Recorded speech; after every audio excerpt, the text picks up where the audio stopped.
Greetings, mortals. I am Natus, the ruler of Hell.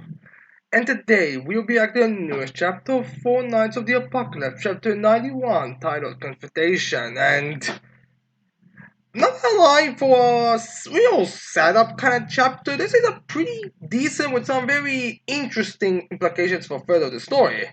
Then we get officially the announcement of the Four Nights of the Apocalypse anime. Kind of weird, it was so quick. Well, alright, I believe it was already announced a while ago, but I mean like first like footage, concept art, and preview.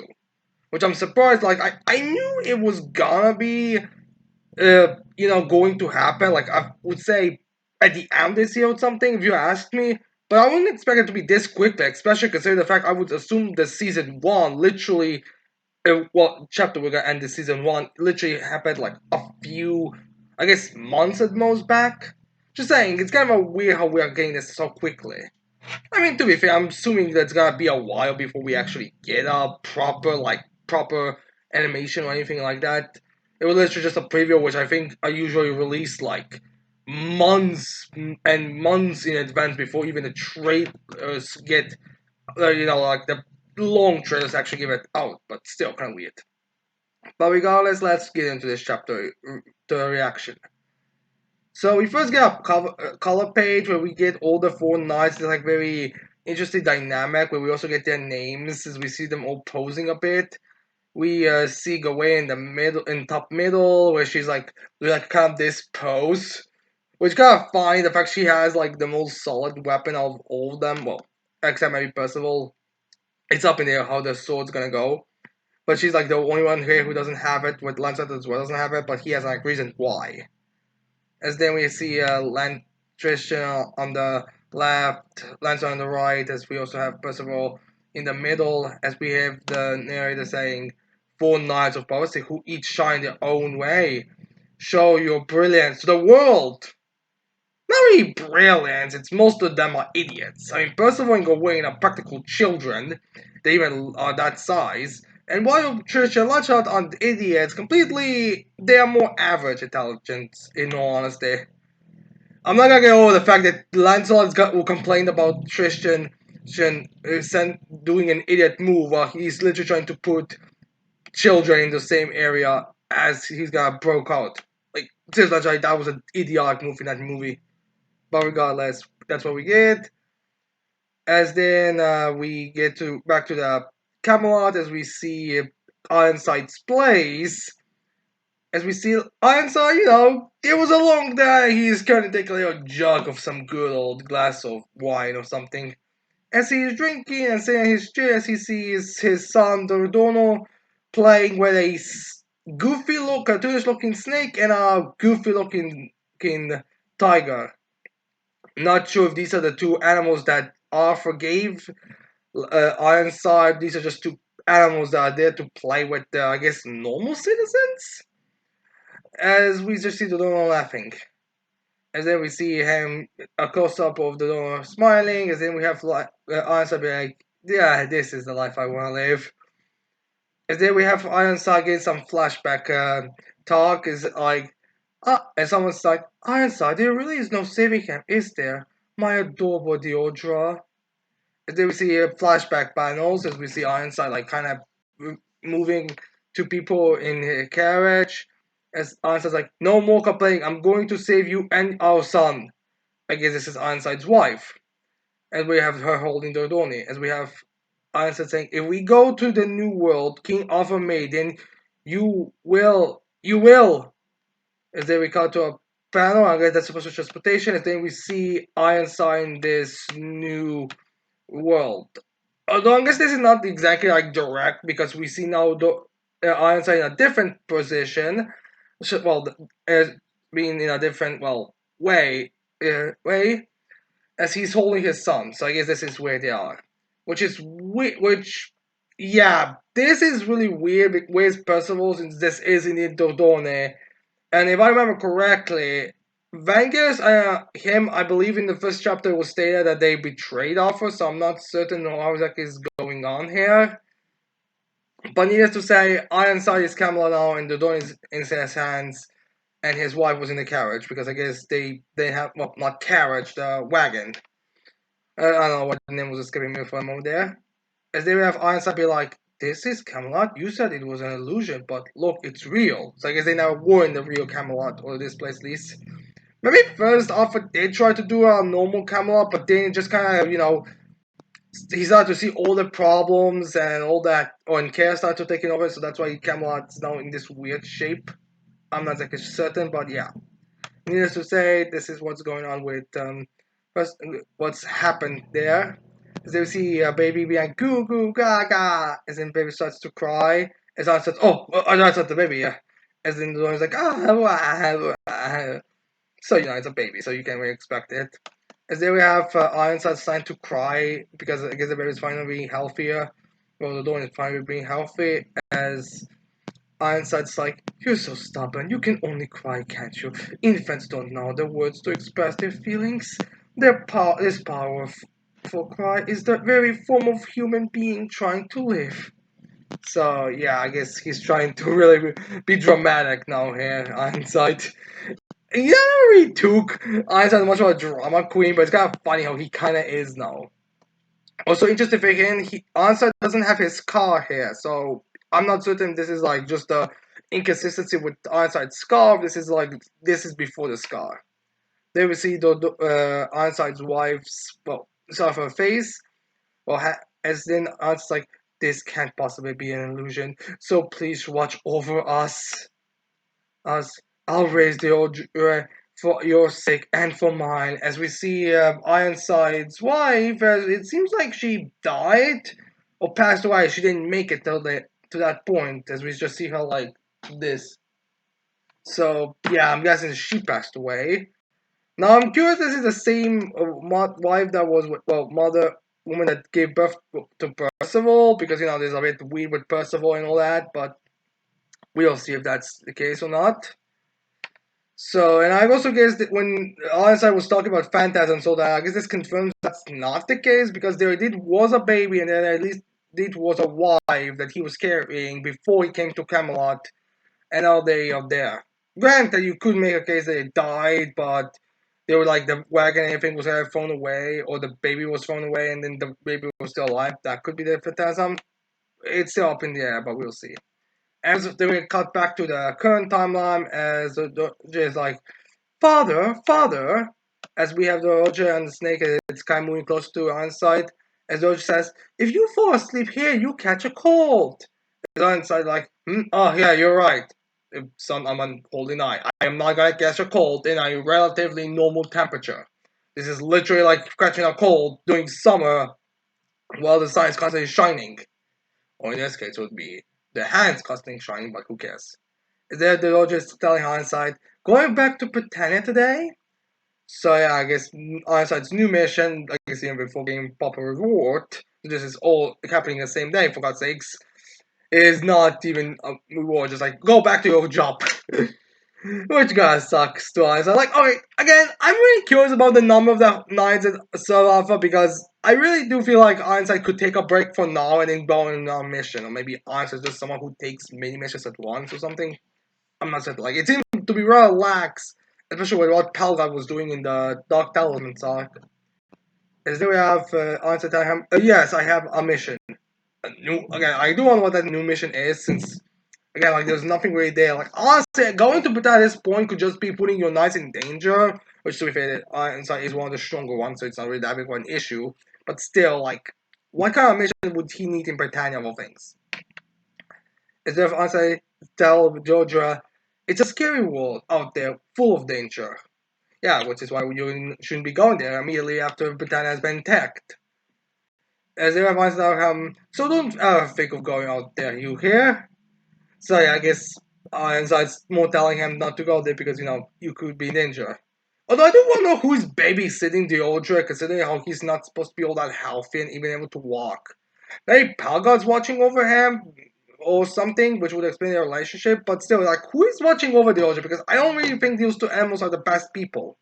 And maybe there's a servant that we haven't seen. Again, it's like really weird how many people are there in Camelot, how many on the nights. So yeah, maybe there's a maid or something that we haven't seen. But yeah, anyways, there we have the author saying, "Yeah, I know, but Fire, you should really take a rest after drinking, shouldn't you? Shouldn't you?" So yeah, I guess I like saying you should take a break since you just finished the mission. Especially apparently Onside does have some other work he has to do as well. I mean, I'm assuming the whole four corners, whatever they were called, is a bit of a thing. Anyways, then we have Onside just telling Doja, I certainly plan to. As they have the Doja Onside having more like calm, happy expressions like, I wish I could show you how honest and kind Doja has become, just like you.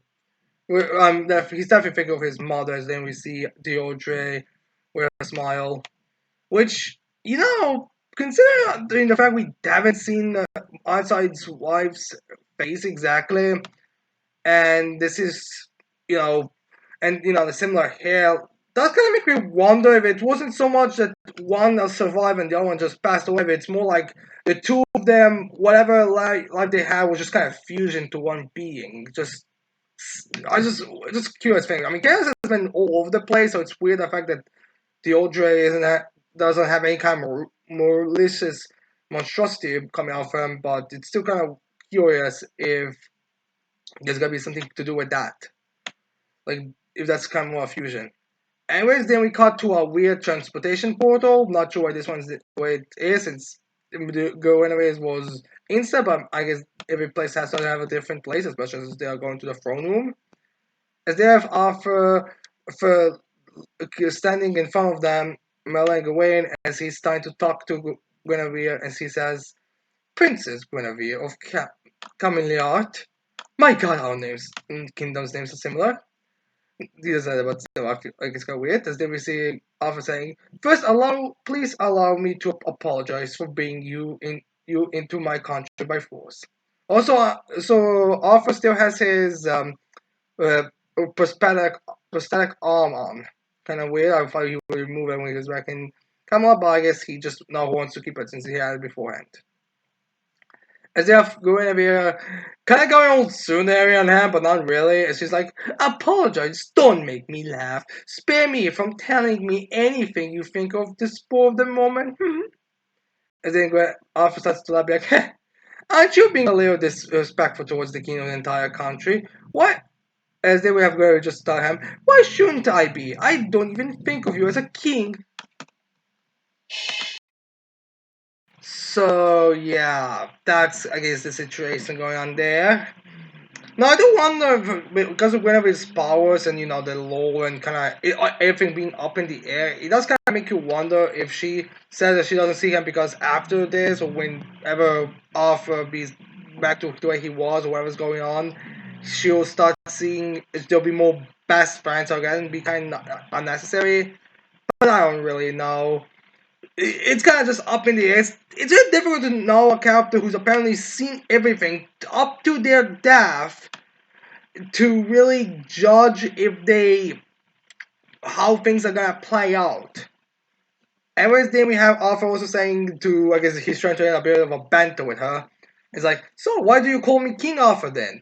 As if we have gonna be saying to him, because I don't want to simply call you Arthur like we have our unfriendly terms.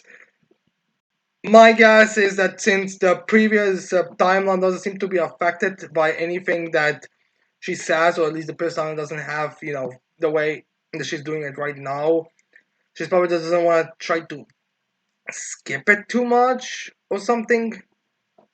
But yeah, anyways, then we see Alpha just kind of laughing, like, I see, ha ha ha, what an amusing little lady you are. Don't give her any respect, dude. As then we have Arthur telling her he turns to look at those two. It's like, no then, princess, this way. If you don't mind, let us get to know each other next. As if going to be like, fine.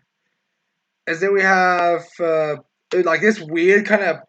Oh yeah, we finally get to see how the throne room in a good shot, and also how it kind of opens. It seems like it has like a bunch of these markings on words that's kind of open themselves. It's kind of like this spherical, kind of like a Pokeball, honestly. Right? As they kind of just like all this start disappearing from bottom up. As they have Alpha asking, really? All right, what's your favorite food? As they have going to be like, do you need to ask that? As in, I was like, yup, I plan on having you supporting Camelot from now on after all. Not as a prisoner of war, of course, but as an important guest. I don't think she will even be considered a prisoner of war at this point. As then, or yeah, I was just saying her kingdom hasn't really been involved from what we know with the whole situation. But yeah, regardless, as then we also have offer saying to her, "We'll give you all the freedom and power you can have." Basically, like, oh, we will let you off the hook. You can do what you want. It's just as long as it doesn't negatively affect us. Just play nice, which I guess makes sense. I thought it was more kind, so you do it. And they're gonna be like, "So I can be your bride? Are you a lolicon? You're trying to get. You're saying you're married to a guy in the future that has a father as a lolicon. I think you're the last person to make fun of someone for being a lolicon. Plus, I'm not certain if you really would be considered a lolly as much as just a child. I think Pathfinder would work better in this case. Just saying, I kind of have to wonder this. You're not a Tatsumaki. We don't have a Tatsumaki situation here, woman, or lady, or girl, whatever. As anyways, they have Arthur explaining to us and finally clearing up some of the outrage the people had. As Arthur tells her, a bride is just how you look to the people. Even a king has to keep up appearances. Not sure why with children, but our era apparently allows this. As Alvin says, all I want is your power of prophecy. I'm not interested in any damn kid. It's even emphasized here, like, I don't fuck kids. What the fuck is wrong with you? I just want the power. And appearances for other sakes. Anyways, there Guinevere kind of snapping back at. She's like, oh, you already have someone on your mind, don't you? A certain someone you want to by your side so much you made an illusion of her? As we see a full body view of Merlin walking, as we have Guinevere says, one of the heroic seven that descends, Merlin the Borsane, the greatest sorceress in Britannia, your mentor. As then we have her saying, not bad for an illusion. Such a pitiful man you are, making an illusion of someone whose heart you can never have. So yeah, she's kind of being that jerky to him. Oh, that's not an illusion. It's not. As then we get a visible explanation. No, this is actually surprising to us all because the last time we had Guinevere, well, Merlin and Arthur, the two were kind of together, like they left to make New Camelot, and Merlin's in the original his whole kind of purpose or goal was Arthur's chaos. It's interesting that here we have it stated that she isn't by his side. Especially because I thought that that priest that was in the Metro River kind of felt get this vibe like he was gonna be, well, she was gonna be, or priest was gonna be revealed to be kind of maybe Merlin in disguise. But here we don't have her, so I am a bit curious on the matter how this is gonna turn out or be handled. Especially since I don't think it's ever mentioned in this chapter what exactly happened to Merlin or anything like that. Just that she is not here, and this thing that we were walking around with was an illusion. Although it's also possible this actually that Merlin is actually working with him, it's just that she has other projects that she has to work on right now, and he wants her around him. Since remember, before he left for Britannia, he was with Morte, and Merlin was nowhere to be found. So I do wonder that side of he's maybe just has a fairy on disguising Merlin when she's out on projects. But it doesn't really matter, or spoilers for the fairy, but it doesn't really matter since, well, we have a tentacle going right through her chest. I'm going to swim right into the heart, as we have Guinevere shocked by this, as we have Melon, well, the fairy disguised Melon, spurting on blood and falling. As then we have Arthur with his chaos eyes, which at this point pretty much confirms that he's just gonna go in there every time he just wants to. As he tells Guinevere, I don't hate your strong-headed personality, but remember this, there are some things people can and cannot bring up.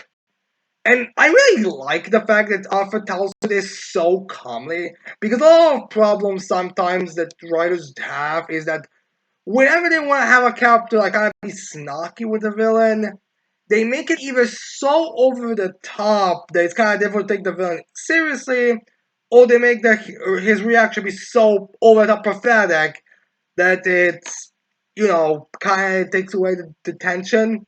Just look at Star Wars Obi-Wan series and the sequel series for reference. Those are pretty much examples of why villains need to wear masks and be brutal. So seeing Arthur here, just kind of not even like having a over-the-top expression, just kind of like casually turning to her with his deep chaos eyes, just telling her casually, yeah, pretty much, it's pretty much the best way you can handle it. Especially considering you can use the hiding the face here. You can see the threat, but you don't see him like overreacting to it.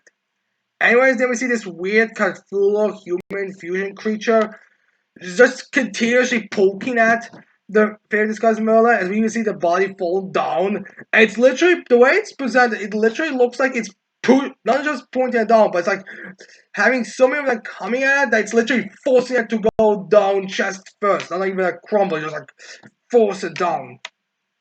As then we have Arthur again in his more casual tone saying that, explain to her, I was having fun trying to believe she was real, but you just had to spoil my mood. Which again is really fucking intimidating and enjoyable to see how he's just casual. He's threatening without being over the top showy.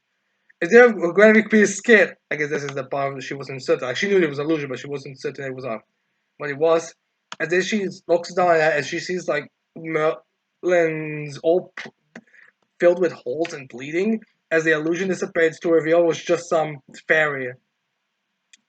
As they have Alpha telling her, though she was an illusion, thought she was an illusion, did you? As they see this fairy that's just dead.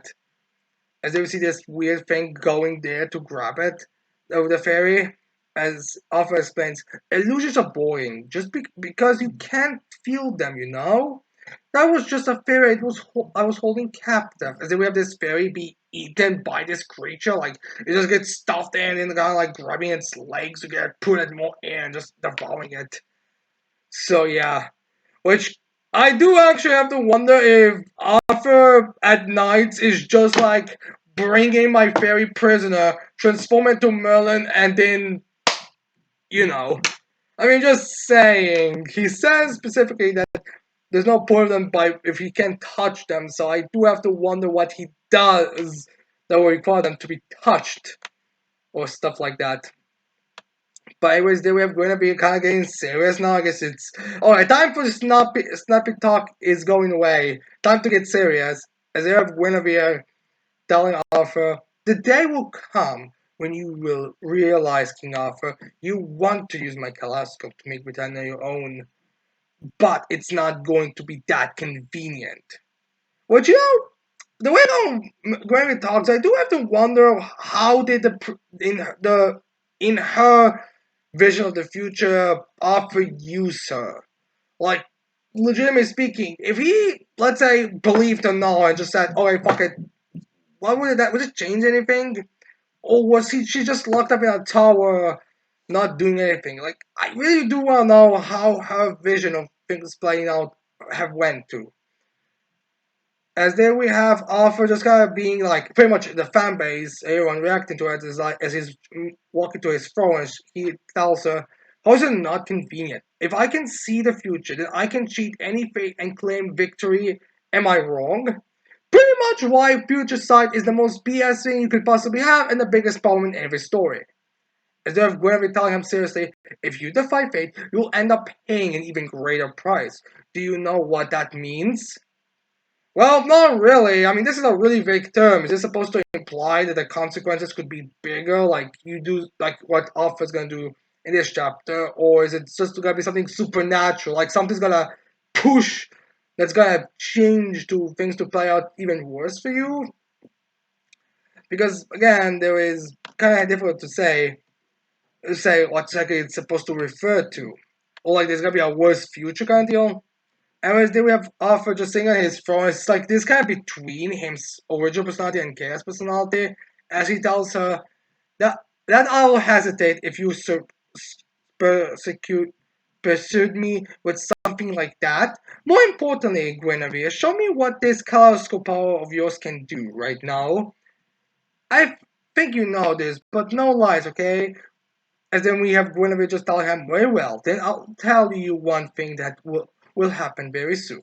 Basically, not giving too many things away, which is the best way to do it. Again, problem with the future site users is the fact that we don't know.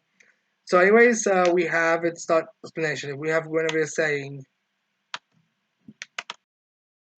So yeah, now we get to the explanation of her vision, where we first see a panel of all the knights and everyone walking, which, alright, it's kind of debatable about the sizes of characters and all that, there's a inconsistency.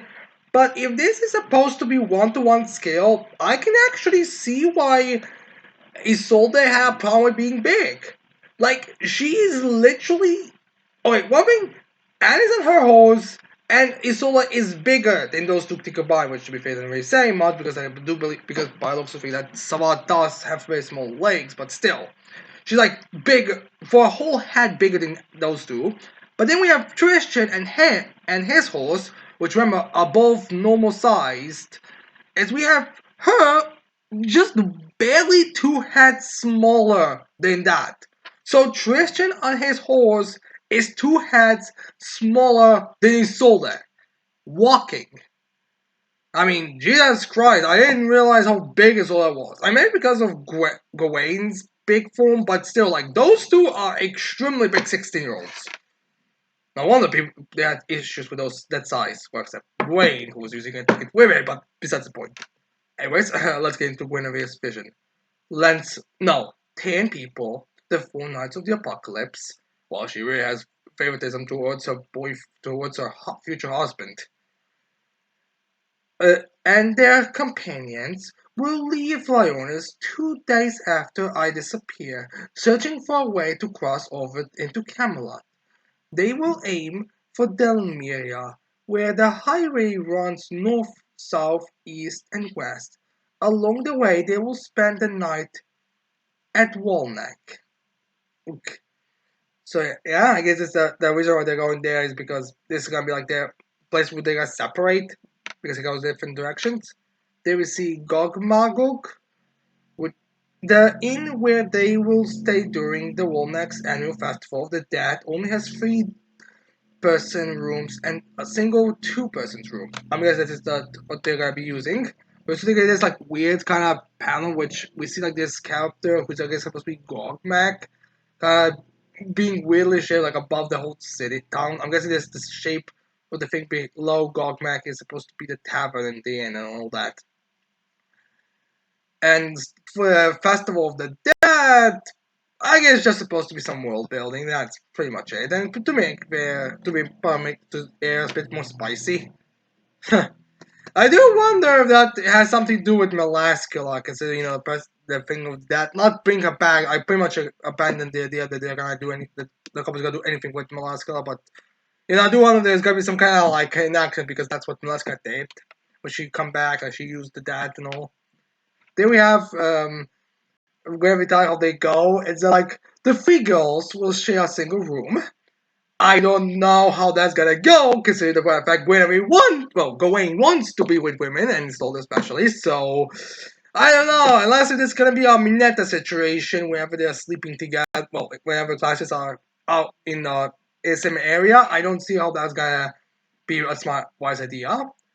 Or maybe they're gonna just ignore that. Oh, she's just a child, and not the fact she's an adult. Which I mean, there's special. He's grown. Why are you acting this way?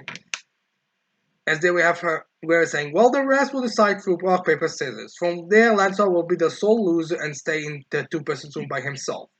I would say it's mostly because he's the only one that doesn't have like a group. Which some people are gonna ask, how did Lancelot lose? Because he can read people's minds.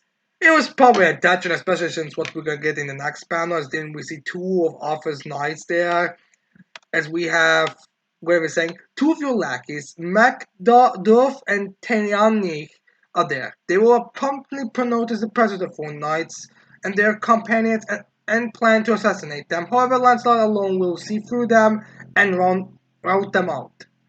So yeah, like I said, that's probably why Lancelot will lose because of these two, so he could take them out themselves.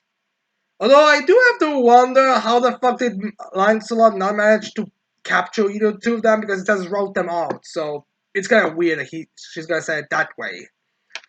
I mean, no. I mean, maybe the idea is that that she didn't tell him that part because he might try to keep them from being that they actually are supposed to have gotten captured. But I don't know. It's kind of a weird thing. Although I think one of these two are gonna be like the Lego Ninjago equivalent to the Goofy Duo channels. You know, the two who are constantly together and constantly doing stuff, but are just a bunch of idiots like Knuckle and Cruncher and those two were millions, all that. So I do wonder if that's gonna be the case with these two, which I would say be a bit funny and interesting, especially those two don't have like the most goofiest designs. Honestly, they kind of give me like a brother and sister vibe here, especially since they're two and all that. And most other knights we've seen just kind of start move at once. Like with the exception of talismans, which you couldn't say is because more of their job, the rest have been relatively separated. Anyways, there we also have the other nine will enjoy the festival, unaware of what happened, and they'll all leave for Dalmeria the next day, which is why I think they're still gonna be killed. But yeah, I guess that's the idea. As I was saying to her, such a darn shame. Well, when I was telling her, him, such a darn shame for you. And she kind of signs to sing it. So yeah, then we have Arthur kind of shocked by this, the fact how detailed she had it. But in reality, Arthur is just like, as Alpha's just like, that's incredible! So he's not even rector, is a big thing.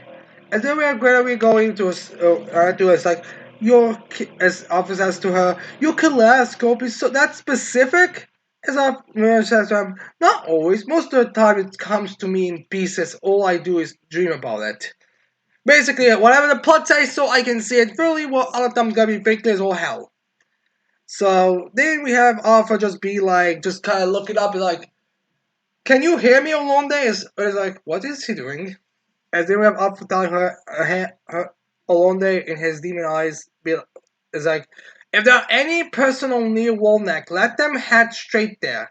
The four knights of the apocalypse and Co will be stopping by the inn Gog Magog. So I guess there was gonna be more knives than just those two, which again makes me kind of wonder how this is gonna be. He says that there are any personnel near Walneck, so I'm going to assume it's gonna just be a bit more of a group. I could honestly see there be four others who are near because, four up against the four knights and then two up against the co. I feel like that would be a good scale and good range, relatively. Although I am curious on who those would be. And I don't know if there's gonna be any kind of like big guy because again, like Lancelot himself can kind of deal with everything. So I do have to wonder how they're gonna deal with him. Like he's the issue zone, and that's the reason why people kind of didn't want Lancelot to be around because he can just solve every issue. Like why? How could exactly this not just end up with Dark Talismans 2.0 basically? They are very shocked that he tried to do something about this prediction so and in his favor. As they were going away telling Alpha, he's kind of like smiling a bit. As then she tells him, did you hear what a word I said? If you defy fate, there will be a huge price to pay. My dear, I don't know if you know this, but the more vaguely you say something, the less likely the person is going to believe you. I mean, I get the characters who are going to be vague just for the sake of vague. I mean, that's even like a joke in some meta shows, but why exactly would anyone, and you are not trying to be vague about it, like you're trying to tell the person for the betterment of the world, why the hell are you vague? Tell him what the consequence is. You never said, you just said, oh, there'll be consequences. But what? I mean, say something like, oh, stop my mom from going to a party, but then like she went outside just for fresh air, but then got run over by a horse or something. Like those are the consequences. Like give us examples. Tell us, is this the evil Doctor Strange thing, or are you just saying it? I'm assuming this isn't just a thing that she wants to stop Arthur, but why would she be doing it otherwise? Elder officers just telling Guinevere, heh, heh, you never know until you try, right? Yeah, like he's saying, yeah, things end badly, they're gonna end badly, but what am I supposed to do? Like, I'm not gonna not use it, I'm gonna see what happens. Elder gonna be like, Lancelot. It's kinda angry. I'm like, why are you worried? Like, again, Okay, so this is one of those things where it's difficult to take a. This is why I hate super powerful characters like Lancelot. How is this group, going to be dangerous towards Lancelot? I mean, by the sound of it, Lancelot isn't even naming any specific captains. He's just like, hey, if there's anyone near, come there, support. It would be basically like if those two just send an emergency message about like every night of chaos. If you're in the area, come help us. Like that's essentially what Arthur said just early. Anyway, then we introduce him back to the main cast as we see them walking. As they have, I guess they are talking, and Nansel and just is now like, what's not so about before? My papa's like too likes to meddle at the worst times. And Slanter was just like, don't worry about it. I never thought I'd go back to Batman being without being ban or dare to ban ordered to. So, alright, what exactly is your relationship with your parents? Because if my memory serves me correctly, you did not have that big of an issue with them. They seem relatively fun and chill about everything. Like it feels like Lion's kind of just making the situation similar to Trisha, but even worse. Anyways, Chia just saying to Lancelot, well, not saying to him, just saying to himself, please be cursed. As there even have the narrator of the actor saying, this motherfucker is just an insufferable son of a bitch. Which is true. Like, what the fuck are you doing? Anyways, there we have, and we're like, guys, look, that's the place, isn't it? And they're like, wow, that town looks like a huge wall. As they are President Big Wallneck. As we see, Donnie also being handled with a bit of smile as we have soldiers being kind of, calmly. As then we have, I guess the shot of it? I'm not sure, it's like a weird kind of shot. Maybe it's kind of a mountain range, honestly. Although I'm not sure. I guess I just look at it, it just seems like a giant wall. Maybe it's like a wall inside. It's like the village is like inside or something. As there we have the end chapter, not the Chians that insufferable chapter. Just general their curiosity for a brand new town has got their blood pumping. As they have King Arthur's assassins lie in wait for the full knights and their companions. Yes, who've come to Walnack. So yeah, I guess timeline wise, the things that happened in this chapter and last chapter have actually happened before because again there was supposed to be a 2 day gap. So Walnack now should be crawling or at least has a bunch of the Chaos Knights there. So I'm guessing it's gonna go differently. At least adding Gwen and it's all I'm gonna have to be find a way to solve the Gwen situation. Maybe, I'm not certain. As we have end of chapter to be continued in chapter 92, titled Heart Pounding Walnack. I'm guessing the next chapter is still gonna be a bit more like a standard introduction chapter to Walnack and their culture, but it's gonna have this like underlining salty of evil, similar to the mountain, but this time a more direct threat kind of situation. Like I can easily see, like maybe some big guy is gonna be at the chapter when some of the scenes is gonna be, oh, we have settled for them. They're in that inn. Please, don't do anything. As the boss gonna be, sure, but we'll see. And it also does make one of those two knights that were mentioned are gonna be anything because again they're managers, so I'm assuming they're gonna do something, but I'm not certain. But anyways, that's the end of my reaction to the chapter.